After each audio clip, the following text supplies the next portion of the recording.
나오는 하나님의 말씀 갈라디아서 5장 16절부터 26절까지입니다. 갈라디아서 5장 16절로부터 26절 한 절씩 나눠서 읽겠습니다. 내가 이르노니 너희는 성령을 따라 행하라. 그리하면 육체의 욕심을 이루지 아니하리라. 육체의 소욕은 성령을 거스리고 성령은 육체를 거스리나니 이들이 서로 대적하므로 너희가 원하는 것을 하지 못하게 하려 함이니라. 너희가 만일 성령의 인도하시는 바가 되면 율법 아래에 있지 아니하리라. 육체의 일은 분명하니 곧 음행과 더러운 것과 흑색과 우상 숭배와 주술과 원수 맺는 것과 분쟁과 시기와 분냄과 당 짓는 것과 분열함과 이단과 투기와 술취함과 방탕함과 또 그와 같은 일이라. 전에 너희에게 경계한 것 같이 경계하노니 이런 일을 하는 자들은 하나님의 나라를 유업으로 받지 못할 것이요 오직 성령의 열매는 사랑과 희락과 화평과 오래 참음과 자비와 양성과 충성과 온유와 절제니 이러한 것들을 금지할 법이 없느니라. 그리스도 예수의 사람들은 육체와 함께 그 정욕과 탐심을 십자가에 못 박았느니라. 만일 우리가 성령으로 살면 또한 성령으로 행할지니 헛된 영광을 구하여 서로 노엽게 하거나 서로 투기하지 말지니라. 아멘. 아멘. 저는 지금도 좀 구별하라 하면은 구별하지 못하겠는데 잔디와 벼 모판하고 같이 갖다 놓고서 어느 게 잔디고 어느 게 벼냐 모내기 할 벼냐 하면은 모르겠어요. 다른 사람 뭐 이렇게 농사를 쭉 잘 짓는 사람들은 알지 모르겠는데 저는 모르겠어요. 나중에 알죠. 나중에 벼는 쭉 자라서 열매를 이렇게 쌀 나달을 이렇게 열매를 맺잖아요. 그러나 잔디는 자라더라도 열매가 안 맺죠. 그걸 보면서 이제 알 수가 있죠. 그래서 열매는 언제나 그것이 무슨 나무인가 그것을 분별하는데 등장하는 것이 열매예요. 이파리로는 알 수가 없듯이 사람도 마찬가지죠. 사람도 열매를 보면 그 사람의 신분을 알 수 있습니다. 그리스도의 사람인지 혹은 세상 사람인지 육신에 속한 사람인지 혹은 성령을 좇아 살아가는 사람인지를 열매를 봐서 알 수 있습니다. 그래서 우리는 자주 열매를 맺자, 성령의 열매를 맺자 이런 말을 합니다. 그리고 성령의 열매를 맺으려고 많이들 노력을 해요. 그런데 어때요? 잘 안 되죠. 잘 안 될 뿐더러 나아가서는 반대로 육체 열매를 맺는 경우가 허다합니다. 왜 그럴까? 성경은 한 번도 이 열매를 맺으라 이렇게 한 적이 없습니다. 우리가 착각하고 있는 것이죠.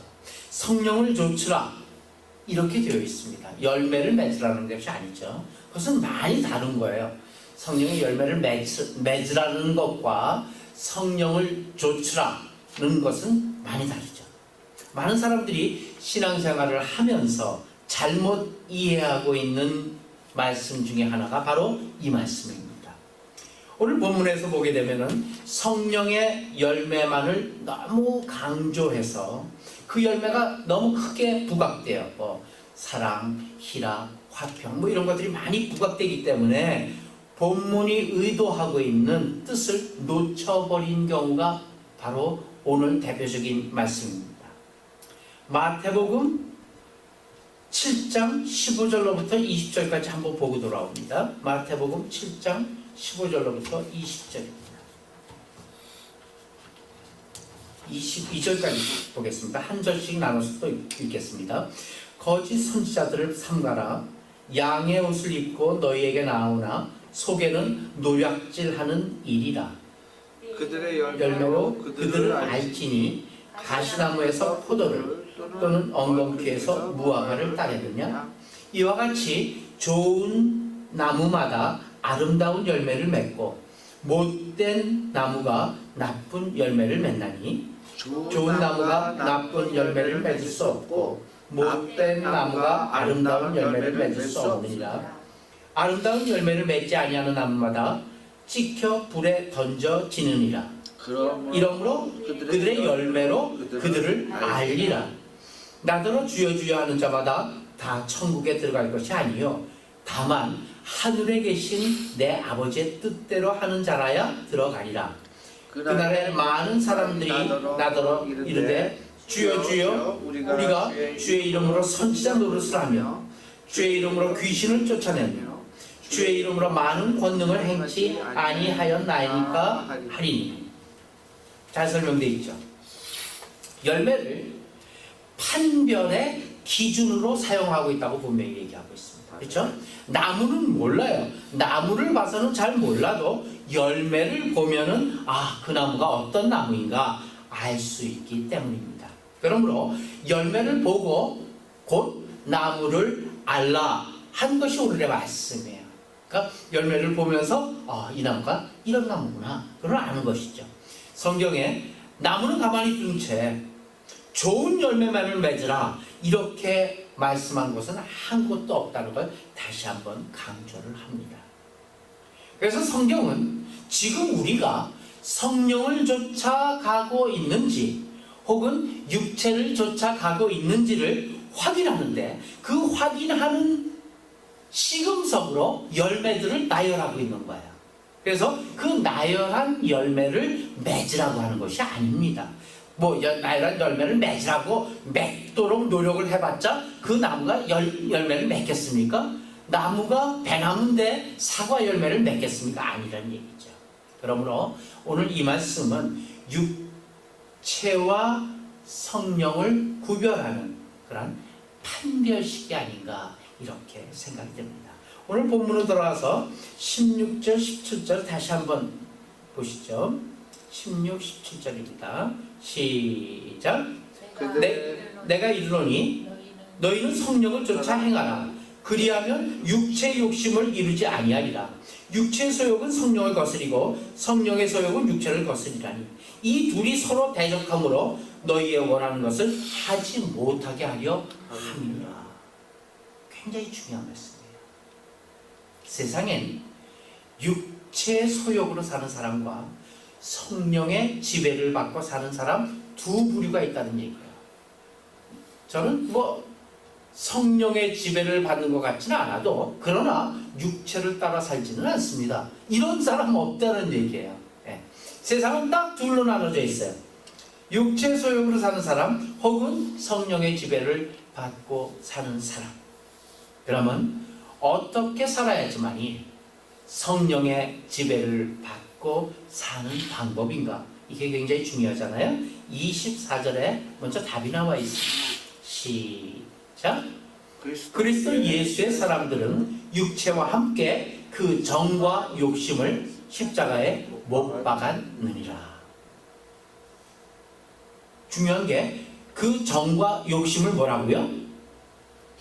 십자가에 못 박았느니라 과거형이에요. 박았느니라예요. 박아라가 아니에요. 박을 것이다가 아니에요. 박으렴 청유연도 아니에요. 박았느니라 과거예요. 육체와 함께 그 감정과 그 욕심을 십자가에 못 박은 삶을 살았어야지만이, 그러니까 다시 얘기하면은 우리의 모든 감정과 욕심에서 죽었어야만이 오늘 성령을 쫓아 사는 삶을 이룰 수가 있다 이 말씀입니다. 오늘 어떻게 성령을 쫓아 사는 삶을 이룰 수가 있어요? 어제 이미 우리의 정과 욕심을 십자가에 못 박았어야만이 오늘 성령을 쫓아 사는 삶을 이룰 수가 있다는 얘기입니다. 그래서 오늘 본문은 육체와 성령을 구별하는 판별식이 되는 거예요. 16절, 17절 한번 보시죠. 다시 한번 보십시다. 시작. 내가 이르노니 너희는 성령을 쫓아 행하라. 그리하면 육체의 욕심을 이루지 아니하리라. 육체의 소욕은 성령을 거스리고 성령의 소욕은 육체를 거스리나니 이들은 서로 대적함으로 너희가 원하는 것을 하지 못하게 하려 함이라. 육체의 열매를 맺지 않는 방법은 성령을 쫓아 사는 방법밖에 없습니다. 우리 신자들이 겪는 큰 실수가 하나 있어요. 그것은 뭐냐면요, 옳다는 것, 내가 참 옳다는 것, 그것 때문에 싸우는 것입니다. 물론 이단과 싸울 때, 이단과의 싸움이라면 언제나 치열해야 되죠. 왜? 이단은 옳지 않기 때문이죠.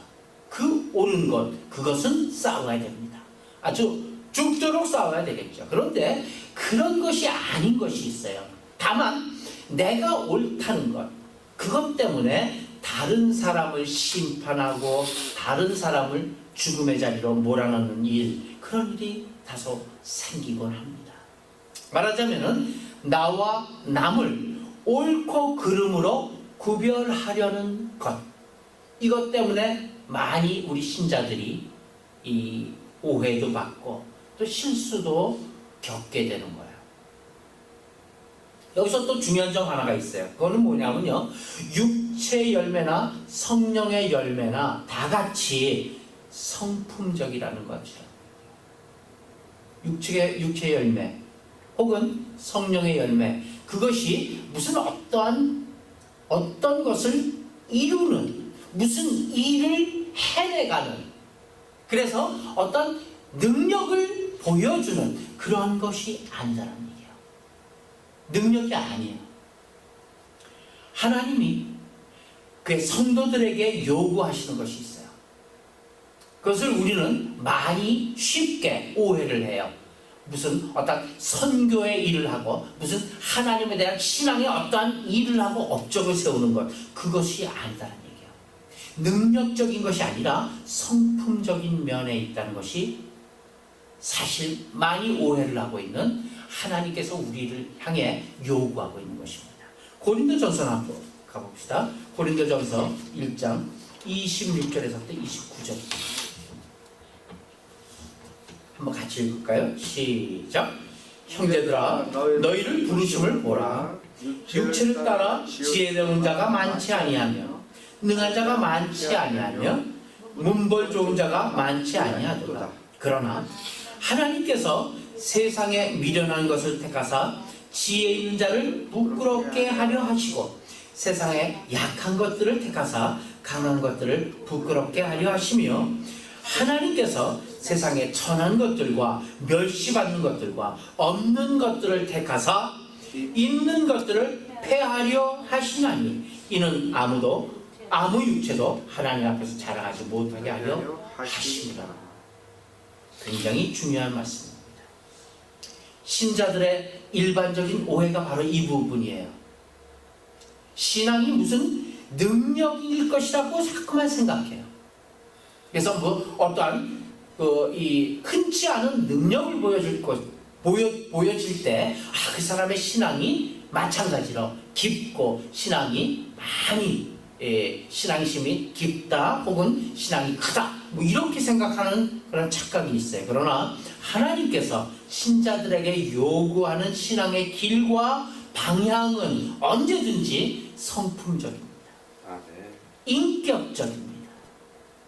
그런데 우리는 어떤 일을 이루는 면에서만 신앙을 이해하려고 하고 있기 때문에, 그래서 결국 우리 기독교가 욕을 먹고 있다는 사실이에요. 우리는 사실 일을 빨리 해결하는 쪽을 좋아해요. 그래서 무슨 일이 있으면 빨리 해야지. 어떻게 할까? 무슨 일 할까? 내가 갈래? 무슨 일을 해결하려고만 그래. 그러기 위해서 또한 능력을 달라고 기도를 합니다. 마태복음 조금 아까 읽었던 7장 22절이에요. 시작. 그날에 많은 사람이 나더러 이르되 주여 주여 우리가 주의 이름으로 선지자 노릇하며 주의 이름으로 귀신을 쫓아내며 주의 이름으로 많은 권능을 행하지 아니하였나이까 하리니. 거짓 선지자들이 그들의 열매로 제시하는 것이 무엇인지 아십니까? 그게 능력적인 거예요. 아, 저분은 큰 교회를 갖다가 몇 개나 지었고, 아니, 교회 예배당 건물 진 것 같고 업적으로 치부하는 그런 잘못된 생각이 있습니다. 능력적인 거예요. 거짓 선지자들이 그들의 열매로 보여주는 것, 나타내는 것, 이런 능력적인 거예요. 놀랍게도 거짓 선지자들은 능력 일변도입니다. 그 사람이 기도하니까 뭐 병이 나왔어. 대단한 분이셔. 그렇잖아요? 거짓 선지자들의 능력 일변도라는 것을 꼭 기억하시기 바랍니다. 성경은 나쁜 나무가 좋은 열매 맺을 수 없다. 나쁜 나무가 좋은 열매 맺을 수 없다. 좋은 나무가 나쁜 열매 맺을 수 없어요.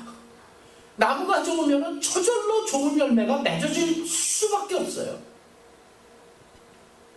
성경이 진술하고 있는 참 신앙의 열매는 뭐예요? 그리고 그 좋은 열매라는 능력적인 것이 아니에요. 성품적인 거예요. 이것이 우리가 신앙애로 나아가는 길에 있어서 우리가 바로 이해해야 될 부분입니다. 성품적으로 그가 거룩한가, 사랑이 있는가, 그것을 성경은 묻고 있습니다. 결코 능력이 있느냐 묻고 있지 않잖아요. 그렇죠? 우리가 함께 읽었다시피 고린도전서 1장 26절 29절에서 육체를 따라 지혜로운 자 많지 않다 이 얘기예요. 너의 부르심을 보란 말이에요. 우리가 하나님의 부르심을 받고 앉아 있잖아요. 그렇죠? 우리가 무슨 뭐 크게 능력이 있어요? 지혜롭게 해요? 아니에요. 능한 자가 많아요? 아니에요. 능한 게 없어요. 문벌 좋은 자가 많아요? 아니에요. 문벌 자랑할 게 없어요. 그러나 하나님께서는 이 세상의 미련한 것들을 택하사 지혜 있는 자들을 부끄럽게 하시기 위해서 우리를 부르셨다 이 얘기입니다. 할렐루야. 아멘. 결코 능력이 아닙니다.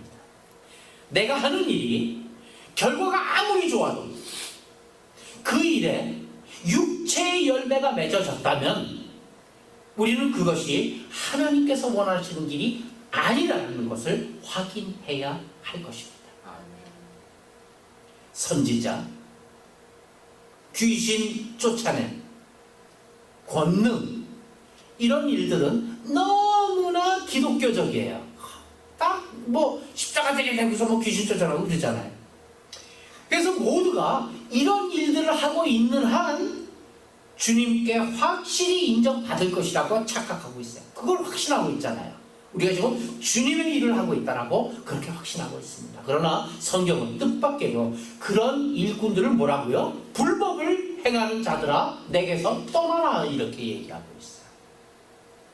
그렇게 심판했어요. 그리고 이 뜻을 분명하게 하기 위해서 24절부터 27절에 반석 위에 지은 집과 모래 위에 지은 집 그 예가 마지막에 또 나옵니다. 반석 위에 지은 집, 물이 나고 창수가 나도 떠내려가지 않으나 모래 위에 지은 집, 바람이 불거나 창수가 나면은 금세 무너져 버린다는 얘기예요. 그런데 중요한 것은 주의 말씀을 듣고 실천한 자가 반석 위에 지은 자요. 또 주의 말씀을 듣고 행치 아니한 자는 모래 위에 집을 지은 어리석은 자라고 생각을 해요. 우리가 맞아요? 틀려요? 만일 이 비유가 실천의 유무를 대조한 비유라면은 집을 비교해야지 왜 집을 지은 반석이나 모래를 비유하고 있어요? 집을 얘기를 해야죠. 집을. 근데 여기 지금 집 얘기하고 있어요. 집은 똑같아요. 근데 그 집을 어디다 지었나? 반석 위에 지었나? 아니면 모래 위에 지었나? 이걸 구별하고 있어요. 이건 지금 행함의 유무를 갖고 얘기하는 게 아니다 얘기예요. 내가 지금 지은 집을 짓는 일이 무엇에 근거를 하고 있느냐, 이 얘기 아니에요. 그렇죠? 무엇에 근거로 집을 지었냐는 얘기예요. 그것이 곧 반석 위에 지었냐 아니면은 모래 위에 지었냐를 갖다 구별하고 있는 거예요. 그래서 이 비유는 무엇에 기초하고 있느냐에 대한 비유입니다. 집이 견고해도 혹은 집이 무너지는 것도 둘 다 집을 어떻게 지었냐는 얘기가 아니라 기초, 다시 얘기하면 무엇이죠? 성품, 인격, 그것을 이야기하고 있는 거예요. 능력적인 것이 아닙니다. 결국 얼마나 종교성이 짙은 일을 했느냐, 아까 얘기하면 무슨 얘기 있죠? 선교사 일을 했느냐, 목사 일을 했느냐, 전도 등의 전도를 열심히 한 무슨 10,000명을 전도를 한 등등의 그런 일보다는 그 어떤 일을 하던 그 어떤 일을 통해서 그 일들로 얼마나 주님의 모습이 드러났느냐, 그 일들을 통해서 얼마나 사랑이 드러났고 얼마나 겸손이 드러났고 얼마나 그 성품인 온유가 드러났느냐, 자신의 신앙이 바로 가고 있는지를 이걸 갖고 판단하라는 이야기예요. 그래서 먼저 죄악된 본성에 따라 행하는 그런 육신의 일들을 먼저 버려야 될 것입니다. 그래서 그 뒤에 나오는 것이 육신에 속한 일들을 갖다가 한 4가지 카테고리로 나눠놓고 있어요. 그래서 그 4가지의 경우를 비교한다면은 한 4가지가 성적인 면, 신앙적인 면에 속한 것, 그리고 사회적인 면, 그리고 개인의 경건에 속한 것, 이렇게 나눠볼 수가 있습니다. 이를테면은 성적인 면에 속한 것으로 그 성품이죠. 음행과 더러운 것과 호색입니다. 그렇죠? 제일 먼저 나오고 있죠. 음행은 불법적인 성관계 혹은 결혼하지 않은 남녀 사이에 일어나는 일이나 결혼한 부부 사이 밖에서 일어나는 모든 성범죄들 얘기하는 것이죠. 더러운 것은 뭐냐? 육체적인 불결뿐만 아니라 마음속의 욕망까지도 포함되는 얘기죠. 더러운 것. 호색, 자제력이 부족하다는 얘기예요. 부끄러운 줄 모르는 상태를 호색이라고 그러죠. 남의식 없이 자신의 쾌락만을 즐기는 상태, 이 모든 것이 먼저 가장 성품적인 면으로 먼저 들고 있습니다. 그리고 두 번째는 신앙적인 면을 이야기하고 있어요. 우상숭배와 술수. 우상숭배 뭐죠?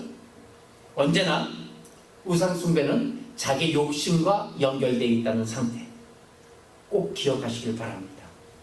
우상은 우상 쪽에서 요구하는 것이 없는 것이 우상이에요. 그렇죠? 하나님을 우상같이 섬기는 것은 나의 필요와 요구와 하나님께 구하는 것만 있는 거예요. 그리고 하나님 쪽에서 이야기하는 거는 안 듣는 거예요. 그게 우상이에요. 그러니까 하나님을 섬기지만 우상으로 섬기고 있는 거예요. 우상은 우상 쪽에서 요구하는 것이 없는 게 우상이에요. 그러나 우리의 하나님은 하나님 쪽에서 우리에게 요구하는 것이 있습니다. 먼저 그 말을 들으라 하고 그 말대로 살라 하고 있습니다. 그것이 하나님의 너무 다른 거예요. 그런데도 불구하고 우리는 우상숭배와 술수 속에 있기를 쉬워합니다. 남의 얘기를 하나님 쪽의 얘기를 듣는 것보다는 나의 얘기를 하기에 바쁘다는 얘기죠. 우상숭배입니다. 하나님과 우상의 큰 차이, 하나님은 요구가 있다는 얘기예요. 그 때문에 하나님은 우리에게 뭘 요구하십니까? 순종을 요구하죠. 그것이 하나님과 우상의 큰 차이죠. 우상은 요구가 없어요. 뭐만 요구해요? 대가만 바라죠. 우상은요. 그래서 요구는 누가 갖고 있어요? 내가 갖고 있는 게 그게 우상이에요.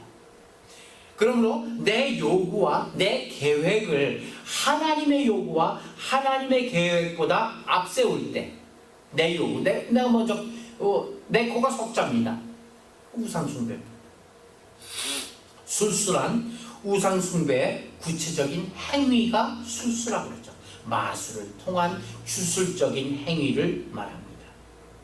우상에게 대가를 지불하고 내 목적을 이루는 직접적인 거래, 그게 술수죠. 술수, 마술이죠. 그런 것들, 그런 성품적인 것들. 더 나아가서는 사회적인 면에 속한 것이 원수 맺는 것, 분쟁, 시기, 분냄, 당짓는 것, 불리함, 이단, 분파, 분비, 파벌, 투기, 질투, 다 사회적인 면에 속한 거예요. 다시 얘기하면 어떤 얘기입니까? 이웃과의 관계입니다.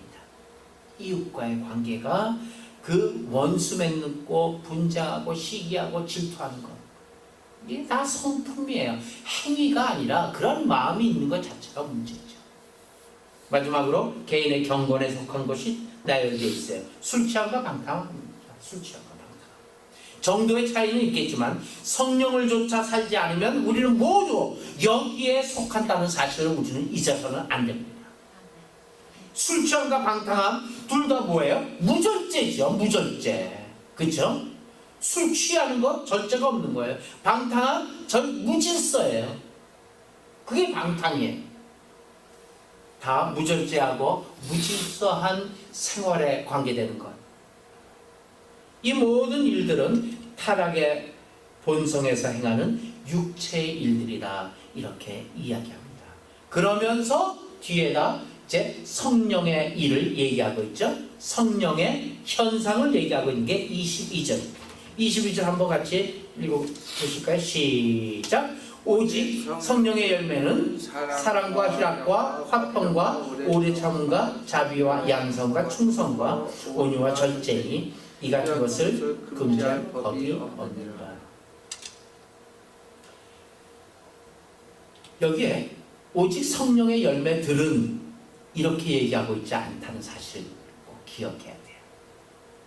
여기 모든 지금 나열된 성령의 열매라고 이야기하는 것이 단수예요.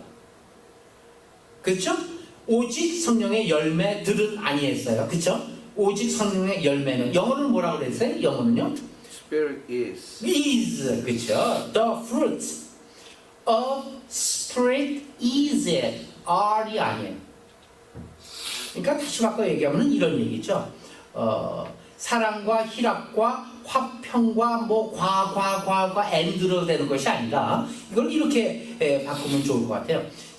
오직 성령의 열매는 사랑이요, 희락이요, 화평이요, 오래 참음이요, 자비요, 양선이요, 충성이요, 온유요, 절제니, 이렇게 되면 하나가 되죠. 좀 해석을 이렇게 하는 것이 훨씬 더 나을 것 같아요.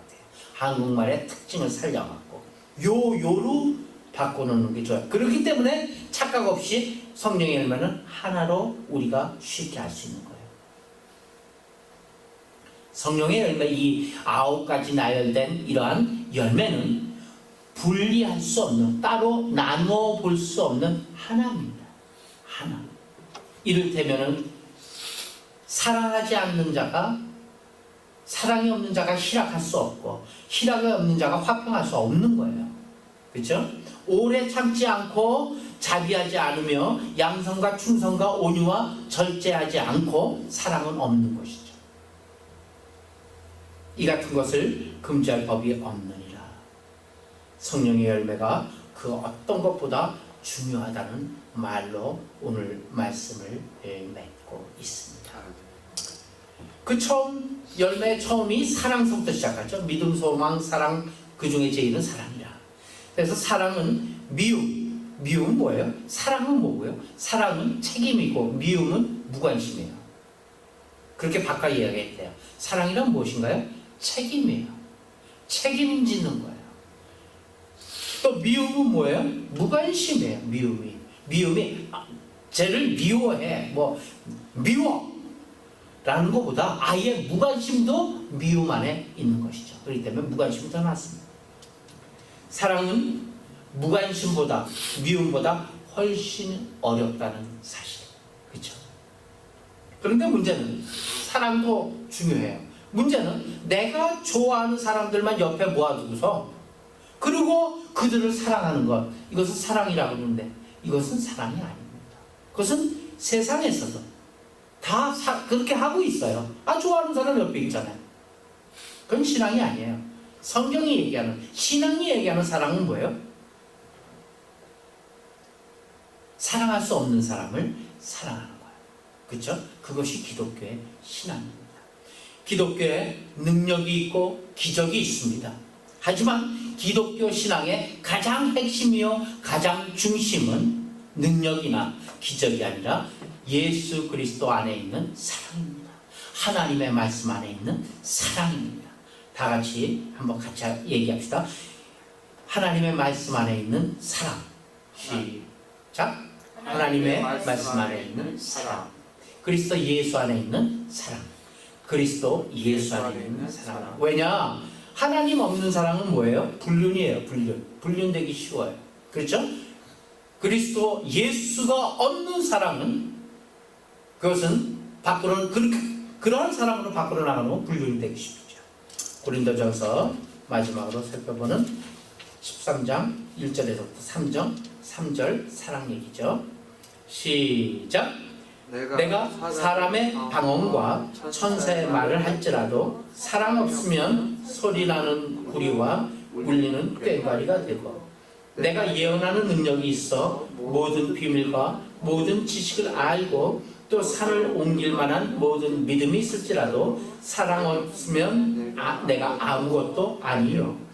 내가 내게 있는 모든 것으로 구제하고 또 내 몸을 불사르게 내어줄지라도 사랑 없으면 내게 아무 유익이 없느니라. 마음에 들지 않는 사람은 피하고 싸움만 안 하면 되는 문제가 아닙니다. 도리어 때론 그들에게 져주고 또 짓밟혀 줌으로써 마침내 이루어지는 그러한 사랑이 그리스도의 사랑인 것입니다. 그래서 옛날에 저희 교회 처음 시작할 때 주보에 말씀 하나를 갖다가 적어놓은 게 있었는데 그 기억이 납니다. 그리스도의 사랑은 짓밟힘을 당한 꽃송이가 그 구두에 풍겨주는 향기라. 이렇게 적었던 기억이 납니다. 그러므로 사랑은 주장이 아니라 섬김이요, 사랑은 책임지는 거예요. 의무가 아니라 희생이고 과시가 아니라 아름다운 본이 사랑인 것입니다. 요한복음 14장 15절에 너희가 나를 사랑하면 나의 계명을 지키리라 했습니다. 요한일서 2장 5절에서도 누구든지 그의 말씀을 지키는 자는 하나님의 사랑이 참으로 그 속에서 온전케 되었나니 이로써 우리가 저 안에 있는 줄 아노라 하였습니다. 하나님의 말씀이 기초가 되어 있고 그 바탕에서 작은 것부터 지켜 행하는 삶이 사랑이 되어야 할 줄 믿습니다.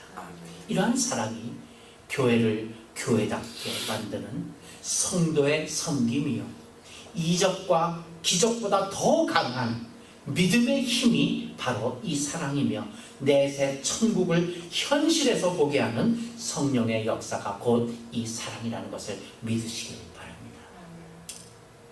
그런데 우리 모두가 이런 일을 하기를 갖다 꺼려합니다. 사실 왜 그래요? 어리석어 보이기 때문이에요. 다들 그렇게 살지 않는데 그렇게 살다 보면 손해볼 것인데 하루도 못 살 것이라고 그렇게 생각하기 때문에 그렇게 살기를 주저하고 꺼려합니다. 그래서 이 사랑의 삶, 이 성경 말씀에 있는 사랑의 삶에서 요구되는 것은 오직 하나, 그것이 무엇입니까? 순종이에요. 손해볼 것 같은데 아무런 이득을 볼 것 같지 않은데 그러나 하나님의 말씀임을 믿고 순종해서 따르게 되면 그것을 통하여 하나님은 역사를 하신다는 사실입니다. 우리의 신앙생활은 무엇입니까? 얼마나 하나님의 약속과 하나님의 요구에 나를 처복종시켰느냐의 싸움이 우리의 신앙인 것입니다. 그 순종의 길을 걸어가다 보면은 놀라운 기적과 견줄 만한 그러한 만족이 상상도 못했던 그 사랑의 세계여 사랑의 결실을 우리의 삶 속에서 기대하고 또 경험하게 될 것입니다. 아멘. 다 같이 이 길로 가시기를 예수님의 이름으로 축원합니다. 아멘.